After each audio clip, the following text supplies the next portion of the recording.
Panther B, what up? We're going to have a very uncomfortable conversation about Bryce Young.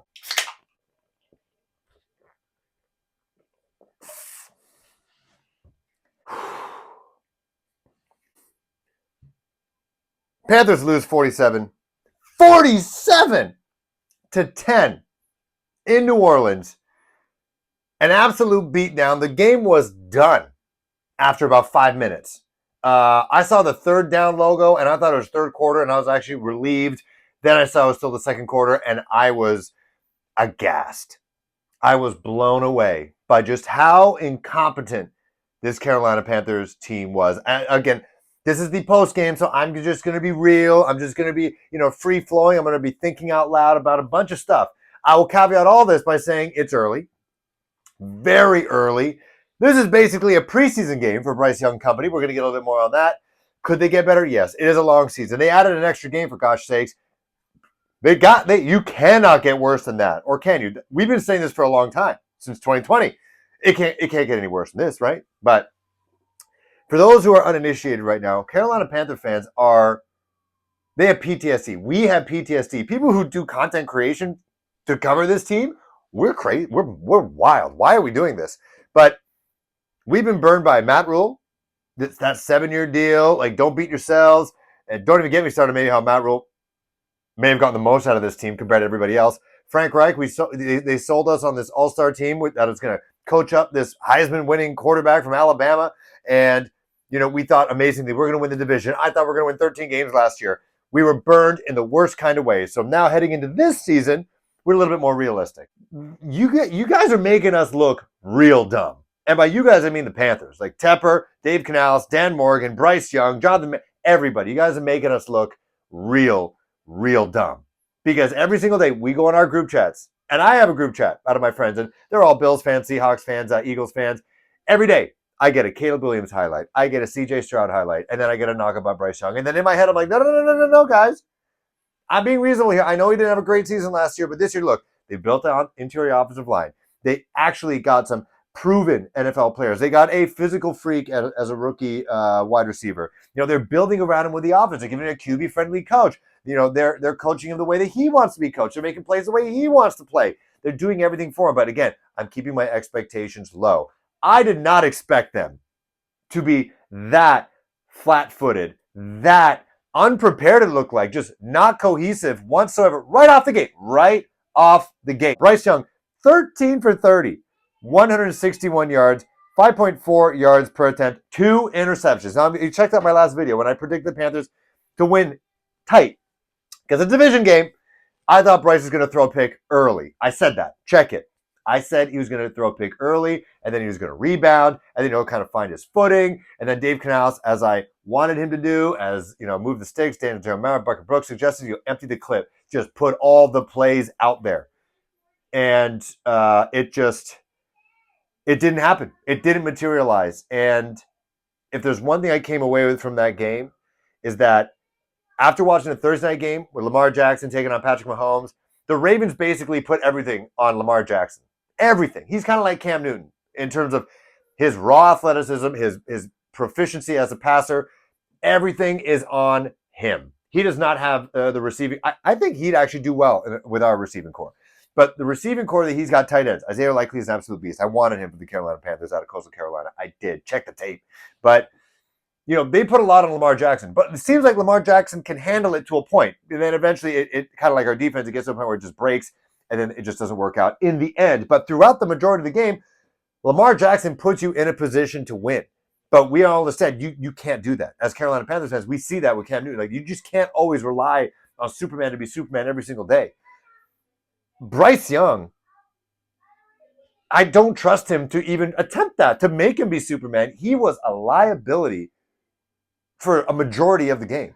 First pass, interception. He walked it off. Okay, I get that. I literally predicted that was going to happen. But then after that, it looked like, okay, they're trying to learn. Dave Canales says they're going to be, they're they're going to be arrogant with the run. They're going to run the freaking ball. That's what they did in Tampa. That's what they're going to do here. That's what they do in Seattle. I saw some Chuba Hubbard runs. Chuba Hubbard, I said before, guy's cleaning 400 pounds. I'm not 100% sold on him. I know he's not an elite guy. I don't think he didn't come out of college the same way Jonathan Brooks did as the best running back. I think Jonathan Brooks will eventually supersede him as the RB1. But I thought he was improving. I thought he looked good in that one preseason drive. And I thought, okay, they're getting him more comfortable doing all that. And then Bryce Young overthrows guys. In fact, the team at Fox, they literally lost count the amount of times Bryce Young overthrew guys. And then he had another pick. That was awful. Jonathan Mingo fumbles the ball once and a half, and he just did not seem, not uncomfortable, he just seemed bad. Like he had protection. But he wasn't finding his receivers. He wasn't throwing the dots that he needed to keep the ball moving. And that's exactly what my biggest fear was on multiple fronts. The three things to protect Bryce. Protect him with the line. I think they did that. I do think they did. They schemed guys open. I think they did that in ways. It wasn't blanket coverage. He just couldn't hit guys. Run game. They did not run the ball. Chuba Hubbard had 14 yards rushing. 14! 6 carries for Chuba. 5 for Miles Sanders. What the hell was that? What happened to being, arrogant on the run? You're going to run no matter what. Losing, winning, doesn't matter. Run. Not doing that. 14 yards? I think Bryce Young had a little bit less than, he had 12. Bryce Young had, the only rushing touchdown was Bryce Young. And I'm not giving him credit for that because at that point in the game, the Saints defense was playing prevent. They didn't really care. But it was and the other one was make Derek Carr's life a living hell. They made Bryce Young's life a living hell. Or Bryce Young made Bryce life a living hell. He just looked bad, straight up bad. In the preseason, they said, oh, you know what? We've had this playbook locked down for 10 days now before the preseason finale. We got this locked down. We're good. And the man played one series in the preseason. And I said, when he wasn't playing in the first 2 against the Patriots and the Jets, if you guys do this and you come out completely out of sync and you treat an away divisional game as a 4th preseason game and you stink up the joint, heads are going to roll. Like, people are going to be pissed. Morale is low. A little bit higher because we're a bit more realistic about the situation we find ourselves in, but it will be completely shattered if you barely play your starters and they look completely discombobulated in the first game against a divisional foe on the road, and you're embarrassing, and that's exactly what happened. We had stupid fumbles from Jonathan Mingo. We had stupid interceptions by Bryce Young, overthrows by Bryce Young, at times stupid penalties by rookies, and Tre'Davious Sanders, who was put into a starting situation because Tommy Tremble and Ian Thomas are hurt. It's not like we're really having that much of a dip in talent anyways. Like, just coaching, everything, situations, everything just seemed so out of sync, and it just seemed so arrogant for no reason. You had to play your guys in the preseason for at least a couple series just to get on the same page. Bryce Young and Deontay Johnson. Deontay Johnson, it's like, who was 19 yards receiving? Again, Adam Thielen, the main guy. Again, Mr. Reliable, Adam Thielen. Jonathan Mingo, 40 yards receiving on 2 catches. Xavier League at 35, but your number 1 wide receiver that you picked up in free agency, it looked like he and Bryce Young were not even on the same page, not even on the same team. It's like they didn't even practice together. What the hell's going on? So now you embarrass yourself in front of a division opponent. Morale is lower than I could imagine. I stopped watching. I couldn't do it anymore because Bryce Young was pissing me off that much. When you start hearing the actual crews being like, how many overthrows has this guy had? Stink was talking about how when you're the first overall pick, accuracy issues should not be something that you have to worry about. When your guys are open, hit them. And Bryce Young, I don't know what, last year, he was one of the most accurate quarterbacks when it came to throwing to open receivers. And that's where they got guys like Deontay Johnson, because they get open. And guys were open. And Bryce was just airmailing every single one of them. And it was a horrendous watch. And now you're going home to take on Jim Harbaugh, who is going to want to eat you alive. And they're smash mouth football. They will pound your face. And you got a Bosa brother, and you got whoever the hell on their defense. I haven't done the full preview of that game, but they are going to beat you up. And you're up against Justin Herbert, who's been through his own situation with the Chargers, and he's been failed by the organization as well. But dang, it seemed like Bryce Young didn't learn a darn thing. Didn't seem like he learned a darn thing about the NFL game. He got ragdolled multiple times. There was multiple times where guys just came right through the middle, just right through the middle. I haven't looked at the tape, but how is that even possible? We spent like, what, $500 million on the interior offensive line, and guys are just getting a straight shot at Bryce Young. Their corner is the first corner in Saints history to have 3 sacks in the game.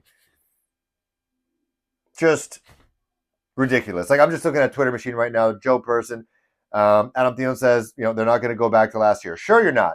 It seems like you've regressed from that. Like, Dave Canales, it's a long journey to become us. Part of you was to run the ball. You had 6 carries with your number 1 back, 14 yards. Miles Sanders, who for many people was a trade target, an afterthought, had 20 yards rushing. Dave Canales on the Moon Locker Room, it's somber. Yeah, no crap, it's somber. You stank up the joint. Dave Canales wants to look at Bryce Young's mistakes objectively and individually. He said there's a lot to fix on defense. Absolutely, the defense has to take a knock too. Alvin Kamara looked like rookie Alvin Kamara all over again. I'm glad he's healthy. He's in a good place. They torched us. Absolutely destroyed us on the ground. Like I could look at the stats. Is there a point? Like, they just destroyed us. They absolutely mollywopped us. Alvin Kamara, 83 yards rush, 15 carries for Alvin Kamara for a team that blew us out. We were behind in the second. It was just like right out of the Frank Reich playbook. You find yourself behind and you stop running the ball. You just completely just let go of the run. You just completely let go of the thing that controls the ball, gets your quarterback in a rhythm. Nothing. 30 passes for Bryce Young, 23 for Derek Carr. Derek Carr, 19 for 23, 200 yards, 3 touchdowns. Alvin Kamara, 15 carries. Jamal Williams, 11 carries, 83, 38 yards respectively. 1 touchdown for each. That is a balanced attack. That is balanced. 23 yards passing and just under 13 carries, 30 carries for your 2-star running backs, whereas the Panthers find themselves in a horrible spot. They were just down 10-0, but it felt like 30-0 because they couldn't get anything going on offense because it seemed like they just kept putting more plays into Bryce's hands, and you shouldn't be doing that right now. I thought he'd be ready, but he's not ready. And for the first time, the actual first time in my life, I started thinking about the draft. Like, I look at these mock drafts, and they still have, and they will always have for now. Trey Wingo even tweeted, judging by things, the Panthers are on the clock. Panthers pick first overall. The first sentence is always, well, if you're picking first overall again, you got to reevaluate Bryce Young. And I was like, nah, he's going to get better. He's going to get better. We're not going to be there. Now it's like, oh my gosh, we're going to be in that situation. And as people pointed out on Twitter, you saw what Texas did to Michigan. You saw what Miami did to Florida. I mean, Quinn Ewers, 6'2", 210, big guy, big arm, big body. He can make it happen at the highest stage against the reigning national champs. Mind you, depleted talent-wise. You got to start thinking about it, even though I've said in the past, I'm not in love with this draft class. And I don't know what the 2026 draft class would look like. There's a lot of guys out there who have promise, but they're only 19 years old. Arch Manning hasn't really played any meaningful ball. This Raiola guy out of Nebraska, 19-year-old Patrick Mahomes. I don't know. I wasn't too impressed by him in the win. Nebraska as a whole played well. But I'm thinking about it now, and I don't want to. I believe in this guy. I bought his freaking jersey in his rookie year. I believed in him. And they're making us look real dumb. That was the worst Panthers performance I have seen. There was nothing good about it. Nothing. Because we want to truly evaluate Bryce Young. You couldn't even do that in the second half because they were getting absolutely blown out at that time. The Saints defense was just making sure nothing got by him. They were asking him, just throw the ball, whatever, waste time, run the ball, do whatever. It wouldn't even run the ball to waste time. So you can't even really judge that. Like, Bryce Young scored his first rushing touchdown, the first Panthers touchdown since Christmas Day. Like, you can't even evaluate this game. It's a throw away the tape game. Like, Dave Canales wants to look at it, go for it. Like, the entire second half doesn't matter because the defense was just playing prevent. It's like, yeah, just make sure nothing gets you deep. And it didn't happen. I guess some positives could be Xavier Leggett has good hands. He was physical. Jonathan Mingo, like, some offseason narratives are just reaping benefits here. They just we're not killing anything. Bryce Young is still small. Bryce Young is still can't read. Bryce Young is not athletic. Bryce Young has no touch all of a sudden. Bryce Young is not an NFL quarterback, doesn't have an NFL arm. Jonathan Mingo is a bust already. Like, Jonathan Mingo fumbled the ball once when Dave Connolls looked like he was in his bag, literally just throwing out some cool plays. And it was a cool play for a first down, fumble the ball. And then he did catch a ball, landed on his head again, and he fumbled it, not really, but he basically almost fumbled it. Just not doing himself any favors. Like Adam Thielen, after all these acquisitions, Adam Thielen is still your number one wide receiver. That's a problem. Not that he's bad. He's not bad. But the fact that you got these guys to make sure that he wasn't the best guy, but he's still the best, most reliable guy on your team. I don't know. It is not looking good. There's nothing to sugarcoat. Even Bryce Young's touchdown wasn't convincing. Yeah, he juked a 35-year-old linebacker, but it looked like Bryce didn't even know what he was doing. Like, it looked like he lost control of his body, and it looked like he almost fumbled the ball as well. And if that was it, that's enough. And Andy Dalton came in and didn't look any better. Andy Dalton, 0 for 1. Man. Just someone like C.J. Stroud, game-winning drive against Anthony Richardson. I don't really see what Anthony Richardson did. I didn't really see too much about him, but C.J. Stroud, he's in a league of his own now. He is now part of popular culture. We screwed that up bad. Caleb Williams, it's still to be seen. He did not play a good game. I think the Bears still won despite their offense having 145 yards collectively. And Bryce just looked like a rookie. He and Caleb Williams both looked like rookies today. Bryce looked like a bad rookie. Like, he looked like he was picked in the fifth round. Like, it was, you got a community college guy on the field. He looked bad. Let me know in your comments below how you guys feel. Are you skipping the season? I'm not. You could only go up from here. I don't know. Let me know your feelings in the comments below. See ya.